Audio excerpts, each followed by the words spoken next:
ఇక్కడ చదవబడిన లేఖనంలో న్యాయాధిపతుల దినాల్లో ఒక దేశంలో, అది దేవుని దేశం అని పిలువబడే ఆ దేశంలో కరువు వచ్చిందట. కరువు రావడానికి ఏంటయ్యా కారణం అని ఎందుకంటే, ఎవరికి పడితే వాడికి ఇష్టం వచ్చినట్టుగా జీవిస్తూ ఉన్నాడంట. ఎందుకలాగా జీవిస్తూ ఉన్నాడు అంటే, సర్వ సమృద్ధి పెరిగినప్పుడు ఇష్టానుసారంగా బ్రతుకుతానని దేవుని వాక్యం తెలియజేస్తాం. మీకు తెలుసా, సమృద్ధి ఉంటే దేవునికి దూరం అవుతారు. తెలుసా మీకు? మనం అడుగుతాం, ఓ ఆశీర్వాదాలు వచ్చి మీద పడిపోవాలి. ఏమడుగుతాం? ఆశీర్వాదాలు వచ్చి ఒక్కసారిగా ఏం పడిపోవాలి?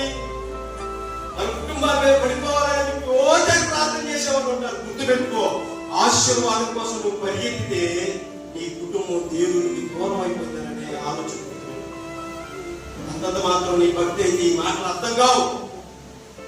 బైబిల్ గ్రంథంలో ఒక చక్కటి భక్తుడు ఈ మాట్లాడాడయ్యా, నాకు సర్వ సమృద్ధి పెరిగితే ఆ సమృద్ధిలో నుండి నేను నిన్ను పక్కకి నెట్టేసి సమృద్ధిని వైపు చూస్తానేమో, నాకు వద్దయ్యా.